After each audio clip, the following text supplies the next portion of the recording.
Hey, good morning. Just wanted to give another update on the stuff I've done in the past couple days. Also thought I'd show you guys this pretty sweet headrest DVD setup. I'm assuming from maybe the mid 2000s because it does not work. It doesn't stay in place anymore. My son loves Bob the Builder. We tried to slap a DVD in there from my GX470. I had a DVD set up in there that worked. These guys don't work. They power on, but they need to go. So the one thing I did was, along with a couple other things, was a couple of the door lock actuators. I got them for about 20 bucks on eBay. I got 4 of them. The ones I didn't do were the ones in the back, so I just wanted to do comparison. I ran out of time, but I'll get to the rear ones soon here. So you can see when I hit the lock button how slow these guys are. And also, if you want to, when you're testing to do the actuators, you can't lock it when the door's open.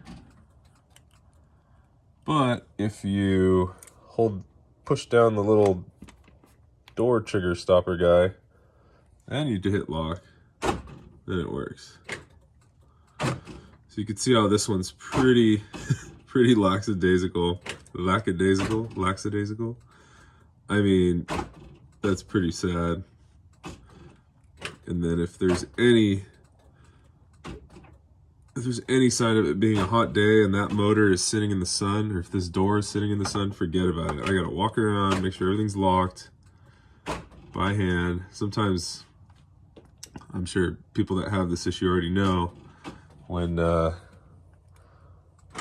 it's hot and it stays unlocked, you gotta walk around, stick your hand through here, come back, flip it. It's just too much. So there's that one. Here is one that was replaced. Please ignore these. Like I said, they're on their way. They're on their way. They're taking forever. They're disgusting. It should kind of bring everything together from where this thing came from. Those are super ugly. Look at that. Oh yeah. Gross. But those are coming off. I just want to take them off and drive around with it. I don't know if there's any issue with that, but all right, so here's one that's been replaced. Once again, just put your hand there while hitting lock and unlock. See, when you press it, it tells the door that it's closed. So if you hit lock, boom, super fast. That's how it should be. So that's pretty cool. I'm pretty stoked on that. I did screw up on this one at first. So I used JB Weld plastic, and I was like a rookie. I was way too impatient. I didn't let it cure for 15 minutes. I went back to the drawing boards, watched a couple more videos just to try to see what did I do wrong, because when I went to go test it out, it was like spinning in there. It was going bzzz. And I did it a few more times and then it just stopped. So here's the questionable one. So talked to a couple guys on the forums, and I guess what I did is I just didn't let the casing cure fast enough, because I'm using JB Weld. So it says 15 minutes. I think I probably went about 7. Put it all back together, slapped it in. You know, I just got this part in. I didn't have anything else on. The door was all off, and tested it, and it just kept sounding like it was spinning in there. It was just going bzzz, bzzz, and then eventually it stopped. So I pulled it out, and what had happened is when these things are new, they're so ready to go. They're violent in there that if that case isn't cured with the glue, even clamps too. That's what I saw, and I used those, and it actually, it worked. If that case isn't cured in there, this thing moves so quickly and with so much force that it popped it open. But like I said, after using this one, I have a question mark on it because it stopped working. But what I found out is it popped itself out of the contacts right there. Those 2 little prong things. So I'm pretty sure it works. I'm just going to kind of save it for last, because once you do all that, the door lock actuator stuff, you're in it. You know, you want to make sure you do it once and do it right, because then you got to put everything back. It's just not a fun, I wouldn't call it a mod. It's just I call it repair, I guess. Not a fun repair. And you got to do it 1, 2, 3, 5 times. So, and I've done it twice. But it was worth it because, once again, she rips. Boom. It's like brand new. It is brand new. But yeah, so there's that. I Raptor coated the mirrors on my first video, my first intro there. This mirror was busted, so I received this from a gentleman in Wisconsin, I believe, and went to O'Reilly's. They sell Raptor by the can for about $50. It's cheaper on Amazon, but whatever. I just grabbed it and ran. So it was white, so I just kind of scuffed everything up, just like I did the Monster. Scuffed it up, taped it off, and hit it with a couple coats, and looks pretty good. You can kind of see a comparison of the Raptor versus the Monster, pretty dang close. Once again, I went with the Monster liner just because more people said this was tougher than the Raptor, and I did see a few people saying Raptor had peeling issues, but maybe there's just more issues being seen online just because this is more popular. It's being used more. Monster isn't, I guess. I don't know. Either way, they're both pretty awesome. It looks good. I'm happy to have a mirror that's not busted, and 2 of them that are matching. Looks pretty cool. So there's that. What else did I do? I just bought some cheap. Oh yeah, these are pretty ugly. I just bought some cheap yellow fog light bulbs. I guess we can pop those on real quick. Just Amazon. I think it was $15. Good old Amazon. So there they are. When I purchased this car, the previous owner, he was a little strange. There were no fog light bulbs in there. These guys don't work. If anybody can tell me what these are and how they work, what they do, I haven't been able to figure out how to turn those on. But there's the Amazon special right there. So I was waiting to put those back in just to get some bulbs. I was gonna wet sand them and put some Laminix on them, but I think I'll just swap those out eventually because they're pretty piss yellow. Or just go cheap and put just yellow film over it to hide all the old disgustingness. That's what you got to do sometimes. But yeah, she's coming along. Here's the inside. Looks pretty good. Steering wheel cover. The steering wheel underneath's really bad. So, just for now, just hide that. Don't even look at that. That's so terrible. I don't know how people can neglect such a great truck, you know? That's beyond me.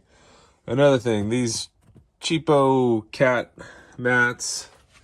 I guess I'm paying the price for being too cheap. When you get the kit on Amazon, you're supposed to let them sit out in the sun. Ow, I just hit my head. You're supposed to let them sit out in the sun and, let the rubber kind of chemical smell get, burned off by the sun, I guess. So doing the front 4, that worked. Come on, you.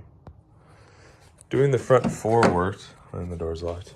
But there was this rear cargo guy, I cannot get it to stop smelling. It just reeks. I mean, you leave it in the truck, and after a couple of days, it almost hurts how rubbery, chemically it smells. So, luckily these don't smell anymore. I don't know, they're all right.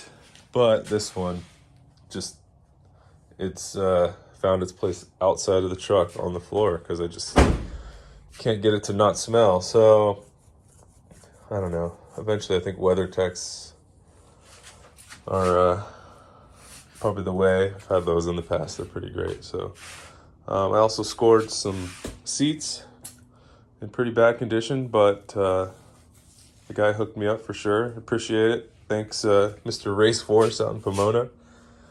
We're going to Big Bear here soon. I'm trying to clean him. We're going to Big Bear and we're taking the family. So grandma and brother are coming along. So we're going to toss brother in the back and grandma in between the two car seats. We did it in the GX a couple years ago, so we should be able to manage in here. And yeah. And then I guess the other thing we got was some tint, some 5% all around. But there's kind of an issue. And I found this out after the fact. And even my tint guy didn't tell me, which is kind of a bummer. But I'm sure you can notice right off the bat, the rear windows have reflective properties in them from Toyota, or, OEM. And then the front ones don't. You can't really tell when there's no tint, but then once you slap some tint on them, then it just shows like a sore thumb. So I got home and saw the truck like that. Oh, excuse me. And I said, "Hey guys, this don't look too good. Don't you agree? You'd agree with me, right?" And they're like, "Oh yeah, that's not cool." And I'm like, "What can we do to try to get this one to match?" And I guess there's some bronze tint out there that's discontinued, but it was highly sought after back in the day, and that was used to help match the two.